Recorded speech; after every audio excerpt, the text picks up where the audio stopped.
Let's get into it right now with two blokes who love this day as much as you do.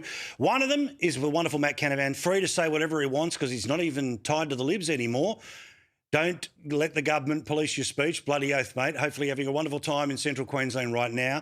And the Lord Mayor of Melbourne, Nicholas Reece. Now, again, you know, at times we've disagreed on one thing. We've never been more unified, and that's how good's today. Happy Australia Day to both of you. We'll first start with you, Mr Mayor.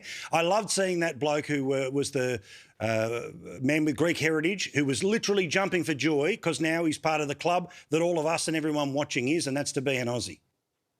Yeah, we're very pleased to have the biggest citizenship ceremony in the state at Melbourne Town Hall on Australia Day, and so they turned out in their hundreds for that. It was a magnificent celebration, I've got to say, and if ever you found yourself having doubts about Australia, just turn up to one of those citizenship ceremonies and see the joy on people's faces as they become members of the club, part of the Australian family, greatest country in the world. And it truly is nothing short of a miracle. We're able to accept all these people into this country and have them go on and have such prosperous and fulfilling lives. Yeah, in between the political phone calls, Matt, what did you do today? How did you market it in and around your part of Queensland?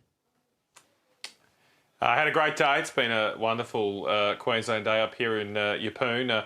A citizenship ceremony was start of my day, just like Nick. Concur there with how great they are. We had our awards ceremony, and that's always sensational, just seeing how much stuff people do for the local community. It's what makes our country great. Then I had to go and mow the lawn and edge the lawn. That was, I suppose, an Australian exercise. And being so hot up here, that was a bit of an ordeal. That's a sacrifice. And I just rushed back I went down and finished off the day with the Great Australia Beach Party on the foreshore there with the kids, listening to some great rock and roll. I missed the fireworks, though, because I had to come back and do your show. I love it. I love it. Well, the fireworks will begin here in a moment or two's time. But again, I don't want to circle around the platitudes, but I do want to get to part of what we noticed today, right? And this started with Big Chocky online earlier today, and it was about how the people who sit around the cabinet table, who make the decisions that lead to the laws, that lead to the way that our country is being run, about how they recognise. Now, again, I'm not somebody who's saying there's only one form of words, but.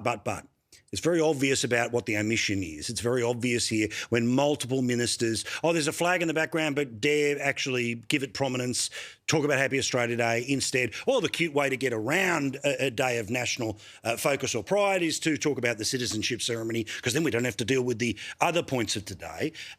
Nicholas, again, it feels like there's a whole bunch of people who have found a very cute way of being able to be excited about something today that doesn't get involved in all of the ugliness of the day. Are you surprised that when you actually go for a lap of the map, not even the Deputy Prime Minister is in the Happy Australia Day business? Oh, well, I think every politician I saw today was celebrating Australia Day and the fact that we live in the greatest country in the world. Certainly all the politicians that I pay any attention to. Obviously, we do have a debate about what day we celebrate our National Day and whether it should be on the 26th of January. And as viewers of your program know, there's no magic about that day. It's not the day Captain Cook arrived. It's not the day Arthur Phillip arrived. It's not even the day that Australia became the Commonwealth of Australia. It was the day that Arthur Phillip raised a flag in Sydney Cove there sometime after he'd arrived. It used to be New South Wales Day, and then somewhere along the line they decided to call it Australia Day. So we know there's no magic about that. We also know there's some people in our community, particularly our Indigenous brothers and sisters. And the protests would exist on June 12. As a day that causes a lot of heartache. And so for some years there's been a proposal. I think it's a sensible one that we look at an alternative date to celebrate our National Day in the greatest country in the world.